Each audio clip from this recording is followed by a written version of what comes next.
Baay'oowwan siin jedhan keessaa tokko Yaareed otoo bineensota wajjin iyyuu walii galuu Itoophiyaa wajjin walii galuu dadhabee siin jedhu walii galuu to'ate. Itoophiyaa wajjin walii galu Itoophiyaan jaaladhu natti hin toltu Oromiyaa qofan jaaladha. Baamarnya Itoophiyaa antan Oromiyaan itti mutmachi akka dhagaaniif. Maaliif walii galuu dadhabde Itoophiyaa wajjin? Itoophiyaa maqaa ishee fi alaabaa isheetu jira malee biyya isheen jirtu argeeyyuu hin beeku waan haasa'anii kan biraati. Oromoon jaalattu maaliin jaalattu bakka Itoophiyaa amantii aankoo asirri alaabaan aankoo wanta hundu bakka ana malee jetti ana malee moo jechuun Oromoo moo anan jedhu nuu jedha miti. Kanaaf jaalalan baradhe Oromoo irraa Itoophiyaa irraa moo jibban baradhe hin jaaladhu Itoophiyaa. Na jibbu Facebook irratti na barreessu Yaareed nama baay'ee si ajjeesuu barbaannaa naan jedhu. Beellamee tanan deemee garuu hin jiru mucaan torbaan lama dura walaajees naan jedhe deemeen iddoo natti himee hin jiru eegeen dadhabeen dhufe. Wannoo saarii ajjeesuu jibbuu na jaalatu. Ani immoo dhiiga isaanii tutuun barbaadaanis. Warra na jibbu nan jibba hin jaalatu jechuun Oromoo keessattis nama gaaris jira nama hin taanes jira saba hundumtu irratti jira. Hundumtu keenya akkoo hiriyaas maalis qabna. Ani dhaloonni kaasuma nama hunda faana walii galeen jiraadha. Jaalalan beekaa jaalalan baradhe garuu wannoo kan jijjiiranii jira sammuu kee kan jijjiiranii jira. Maqaa nama meeqaa kan balleessanii jira. Ana akkana wajjin immoo kan dhugaa walaajeessuuf hin deeme. Nan dhabe ani hin sodaadhu nama miti jawwee waraabessa iyyuu hin sodaadhu. Jaalalas nan beekaa garuu hin jaaladhu. Baay'ee amma sirumayyuu isaan jibbaan jira. Jibba irratti hin jira. Itoophiyaa baay'een jibba. Ogguu Itoophiyaan jibbu baay'een gammadaa beektaa. Itoophiyaa fa'a waa'ee Itoophiyaa homaan jaaladhu. Waa'ee Oromoo qofatu natti tolaa jira. Jechuun kan ijaan argu naamana malee kan dhaga'uutiin hin amanu. Garuu ogguu dura alaabaa Itoophiyaas nan jaaladha. Itoophiyaas nan jaaladha. Finfinnee keessatti hin guddadhe akka Itoophiyaan jaaladhu ta'een guddadhe garuu ogguu guddadheen argu Itoophiyaan kan sobaadha. Hin jirtu biyya ishiyyuu. Itoophiyaa jechuun saba tokko qofa miti. Amma fakkeenyaaf nama ani mursiin deema. Mursii jechuun jinkaadhaan goortee kan afaan baqaqsanii gurra qaama kan isaaniiti. Ani achi mucaa mogaasaa isaaniiti. Kan isaaniiti kana gurra korran godhe. Itoophiyaa keessattis kan saba barbaadu hordofuu hin danda'a. Sigalee kan tuffatamanii hordofuu hin danda'a.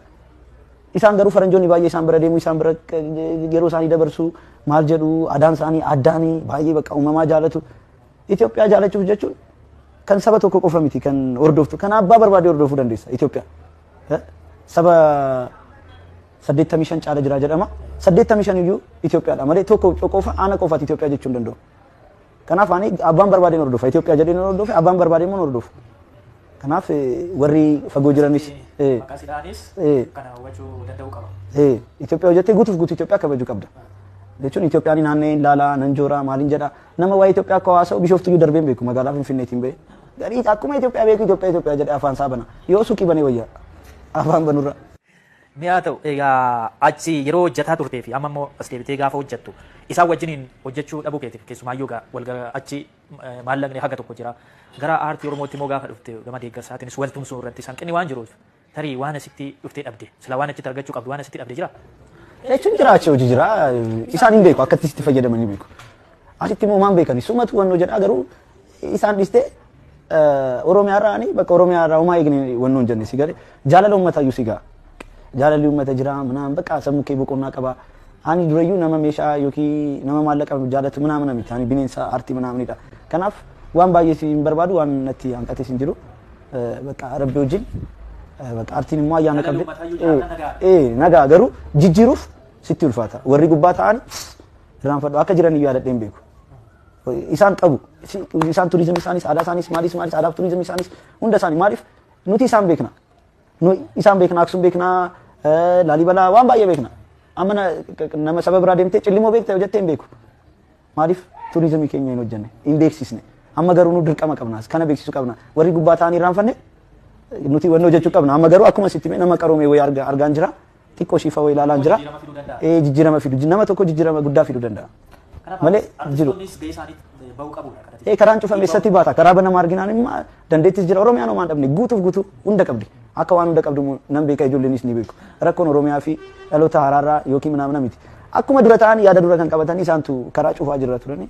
Amma garuu ifa wayii ilaalaa jira. Dhaloota haaraan jiru bakka ijoollee dandeettii qabanii amma naa barreessu. Yaarii aartii kanan hojjedhe yaarii feesbuukiidhaan baay'ee naa barreessu ijoollee baay'ee jiru. Ijoollee dandeettii. Kanaaf ani oddoo amma lafa naa kennanitti achirratti bakka oddoo ijoollee baratanii oddoo aartii keenya guddatu waan akkasiin hojjedha. Oromiyaadhaaf an hojjedha.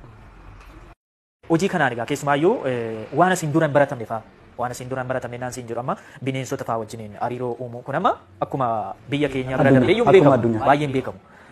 Hojii hin baratamne kana hojii fakkeenyummaan sa'aatii namarraa ilaaltee hin barre kana akkamittiin hojjechuu dandeessa? Keessa kun dhagaa namni irratti immoo gorsa fudhadhu. Waan amanetti abbaa barbaade yoo na gorsee hin dhaga'u. Nan godha yoon jedhee waan barbaade hin godha. Fakkeenyaaf amma ogguu bineensa barsiistu jaawween wannoodha amala qaba. Waraabessaanis amala isaanii bartee sa'aatii meeqatti akkana godhu maal nyaatu maal jettu qorattee maal jettee tokko isaa qofa namatti ulfaata. Jiruu kee kennite lubbuu kee kennite waan hojjettudha. Amma garuu waan baay'ee hojjedheera. Amma taalantii 23 caalan qaba. Kanaaf iddoo sanaaf immoo iddoo kana naan ga'u iddoo guddaan barbaada. Kanaaf achirratti hojjechaa jira. Raba.